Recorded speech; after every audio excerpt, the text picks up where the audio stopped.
സഹോദരനെ ദേവി ജീവൻ നൽകുന്ന പരിശുദ്ധ മാമോദിസയുടെ പരിഗണനകൾക്കുമായ കാർമികൻ കരുകയോടെ തന്നെ പ്രാർത്ഥിക്കുക തുടങ്ങുന്നു. നമുക്കെല്ലാവർക്കും ഭക്തിയോടും ശ്രദ്ധയോടും കൂടി മൗനമായി പ്രാർത്ഥിക്കാം.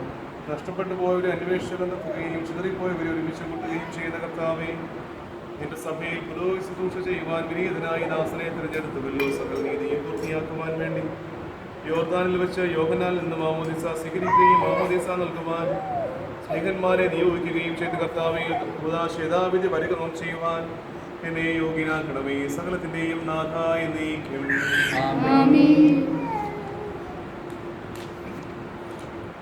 കർത്താവായ ദൈവമേ, യോർദാനിൽ വെച്ച് മാമോദിസ സ്വീകരിച്ചപ്പോൾ ഈശോയോട് ഇറങ്ങി വസിച്ചവന് മനുഷ്യപ്രകൃതിയെ നവീകരിക്കുന്നവനുമായ പരിശുദ്ധാത്മാവി ജലത്തിൽ ഇറങ്ങി വസിക്കട്ടെ. അവിടുന്ന് ആവസിക്കുന്ന ജലത്തിൽ സ്നാനപ്പെടുന്നവർക്ക് രക്ഷ ലഭിക്കുമാറാകട്ടെ. ശരീരത്തിലും ആത്മാവിലും ഒത്തിരിയിരിക്കപ്പെട്ട് അങ്ങേക്ക് സ്തുതിയും ബഹുമാനവും കൃതജ്ഞതയും സമർപ്പിക്കുവാൻ ഞങ്ങൾ യോഗ്യരാവുകയും ചെയ്യട്ടെ, ഇപ്പോഴും എപ്പോഴും എന്നേക്കും.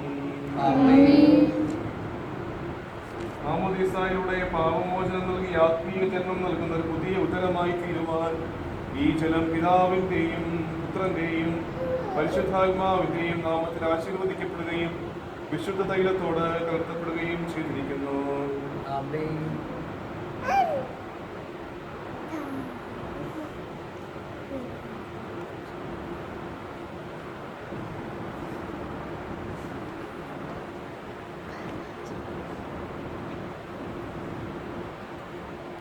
പിതാവിന്റെയും പുത്രന്റെയും പരിശുദ്ധാത്മാവിന്റെയും നാമത്തിൽ ജോസഫ് വിശുദ്ധ തൈലം കൊണ്ട് ലേപനം ചെയ്യപ്പെടുന്നു.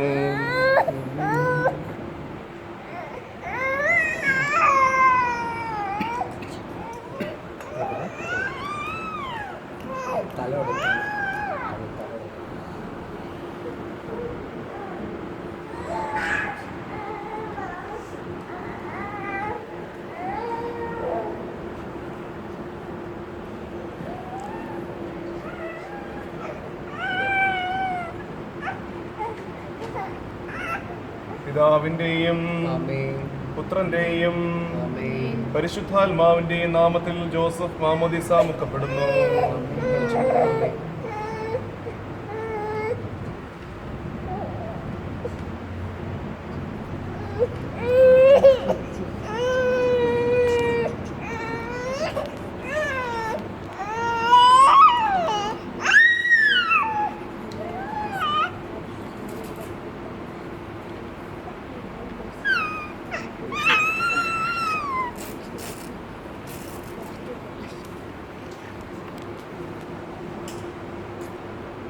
നമ്മുടെ കർത്താവ് യേശു മിശിഹ വിശുദ്ധിയുടെ വസ്ത്രത്താൽ നിന്നെ അലങ്കരിക്കുകയും നിഷ്കളങ്കമായി ജീവിക്കുവാൻ നിന്നെ സഹായിക്കുകയും ചെയ്യട്ടെ.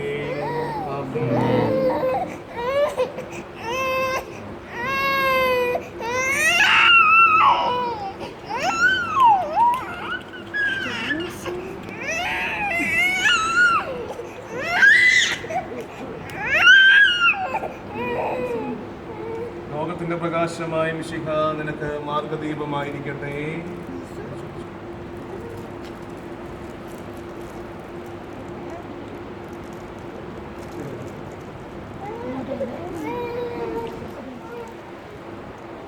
വിളിച്ചു